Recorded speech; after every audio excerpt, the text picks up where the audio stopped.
হাই friends, স্বাগতম জনাইছোঁ আপোনালোকক আজি আৰু এটা নতুন ভিডিঅ' লৈ। বহুত দিনৰ পৰা ভিডিঅ' দিব পৰা নাই ইউটিউব চেনেলত, অলপ অসুবিধাৰ কাৰণে আজি ভাবিলোঁ আকৌ আৰম্ভ কৰোঁ। আজি যিহেতু দেওবাৰ, গতিকে আজি অলপ ফুৰিব যাম। নহ'লে পলম নকৰি ভিডিঅ'টো আৰম্ভ কৰোঁ। আজি আমি গৈ আছোঁ ব্ৰিজ চাব। ধুবুৰী আৰু ফুলবাৰী যিখন ব্ৰিজ হৈ আছে সেইখন চাব গৈ আছোঁ আজি। আপোনালোকেও চাওক, জেগাটো বহুত ধুনীয়া জেগা।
আমি আহি পাই গ'লোঁ।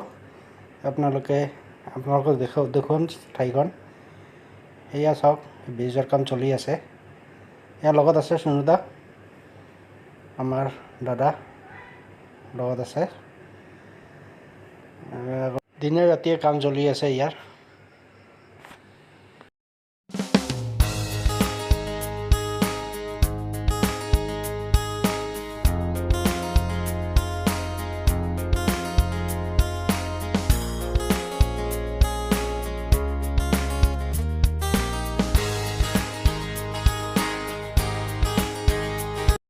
এখন ব্ৰিজ বহুত ডাঙৰ হ'ব, অসমৰ ভিতৰত ডাঙৰ এখন ব্ৰিজ হ'ব গৈ আছে ধুবুৰীত। ফুলবাৰীলৈকে যাব, বহুত ডাঙৰ। ইয়াৰ পৰা দেখাই নাযায় ক'ত পাৰ আছে। সঁচা ঠাইখন ইমান ধুনীয়া লাগি আছে। ইয়াৰ ভিউটো চাওকচোন কিমান ধুনীয়া, বহুত ধুনীয়া লাগি আছে ভিউ। গধূলি সময়ত এনেকুৱা জেগা চাই বহুত ভাল লাগে। যিহেতু আমি গধূলি আহিছোঁ, বহুত ধুনীয়া ঠাইখন। এইখন এখন জাহাজ, ব্ৰিজৰ কাম চলে। জাহাজখনত বস্তু অনা নিয়া কৰে জাহাজখনৰ পৰা। জাহাজখনত উঠিম এতিয়া। চাওঁচোন জাহাজখন, জেগাটো চাওক কিমান ধুনীয়া। আৰু এটা কথা, ভিডিঅ' বনোৱাৰ মোৰ অভিজ্ঞতা ইমান নাই, তথাপিও বনাই আছোঁ। আৰু তাতে দাদাজনে চেলফি উঠি আছে। চাওক ফ্ৰেণ্ড কিমান ধুনীয়া ঠাই এইখন বিৰাট ভাল লাগিছে আজি ইয়াতে আহি এই ব্ৰিজ এতিয়া আমি ঘৰলৈ যাম ব্ৰিজখন চালোঁ জেগাটো চালোঁ ইমান ধুনীয়া জেগা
এতিয়া ঘৰত আহি পালোঁ ভিডিঅ'টো কেনেকুৱা পালে কমেণ্টত জনাব আৰু যদি ভিডিঅ'টো ভাল লাগিছে চেনেলটো ছাবস্ক্ৰাইব কৰি দিব আৰু কাষত থকা বেল আইকনটো বজাই দিব আকৌ লগ পাম বেলেগ এটা ভিডিঅ'লৈ আজিলৈ বাই